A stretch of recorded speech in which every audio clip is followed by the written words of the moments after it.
आज हम लोग सीखेंगे एप्लीकेशन लिखना जो एग्जाम्स के लिए बहुत ही ज्यादा हेल्पफुल होते हैं। ठीक है, और कैसे लिखे कि हमें नंबर अच्छे से मिले।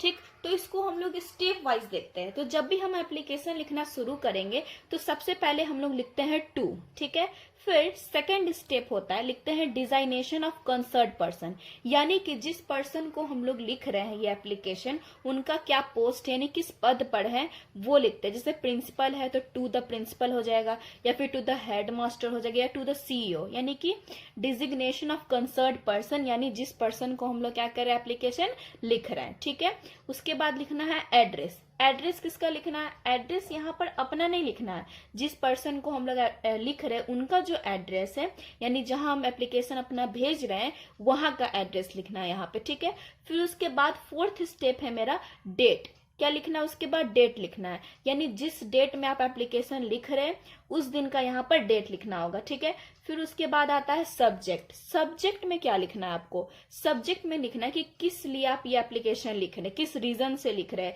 छुट्टी के लिए लिख रहे हैं, या फिर अगर फी माफी के लिए लिख रहे हैं, या फिर जैसे कॉलेज में कोई प्रोग्राम होता है तो उनके परमिशन के लिए आप लिख रहे हैं। ठीक है, या फिर स्कॉलरशिप्स के लिए लिख रहे हैं, यानी रीजन, किस रीजन से आप ये एप्लीकेशन लिख रहे हैं उन तक पहुंचाना चाहते हैं। ठीक है, सब्जेक्ट में। उसके बाद आता है सैल्यूटेशन। सैल्यूटेशन में आपको क्या करना है? सैल्यूटेशन में रिस्पेक्ट देना है। ठीक है, रिस्पेक्ट देते हुए क्या लिखना है? रिस्पेक्टेड सर या मैम, या फिर ऑनरेबल सर या मैम। ठीक है, फिर उसके बाद है नेक्स्ट स्टेप में बॉडी।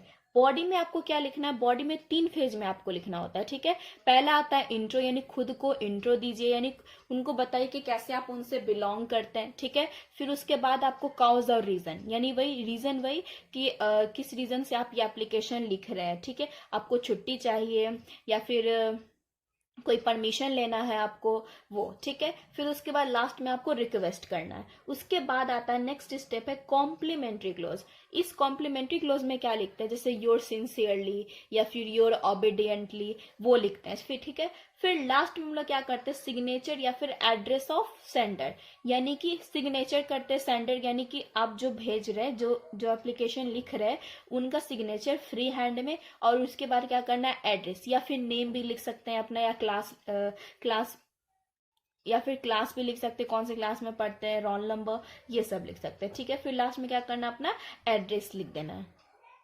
तो जैसा आप देख सकते हैं यहाँ पे हम क्या किए, उसी फॉर्मेट में यहाँ पे एप्लीकेशन लिखे।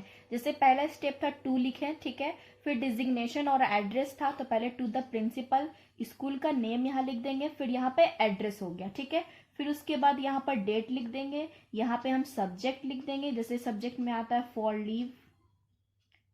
ठीक है, या फिर कोई भी फॉर फी के लिए, या फिर स्कॉलरशिप के लिए वो हो सकता है। ठीक है, फिर उसके बाद आता है रेस्पेक्टेड या फिर ऑनरेबल सर या मैम, दोनों में से कोई एक लेना, या तो रेस्पेक्टेड सर या मैम लिख देंगे, या फिर ऑनरेबल सर या मैम लिख देंगे। फिर बीच में आप आ गया बॉडी, जिसमें स्टार्ट करना है आपको मोस्ट रेस्पेक्टफुल्ली से। ठीक है, फिर उसके बाद आ गया इधर कॉम्प्लीमेंट्री क्लोज, योर सिंसियरली या फिर योर ओबीडियंटली।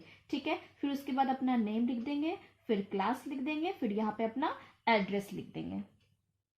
तो अगर इस तरीके से हम लोग लिखेंगे तो टू से लेकर सैल्यूटेशन तक, सैल्यूटेशन यहाँ तक हो गया तो 2 नंबर हमको यहाँ से मिल जाता है। ठीक है, फिर बॉडी अगर हम लोग अच्छे से लिखते हैं तो 2 नंबर यहाँ पे हमको मार्क हो जाता है, फिर लास्ट में ये हमारा क्या हो जाता है? 1 नंबर मिल जाता है। ठीक है, कॉम्प्लीमेंट्री से लेकर या अपने एड्रेस तक। तो इस तरह से 2 2 और 1 कितना हो गया? 5 मार्क्स। तो अगर आप इस तरीके से एप्लीकेशन लिखते हैं तो 5 नंबर फिक्स है कि आपका आएगा।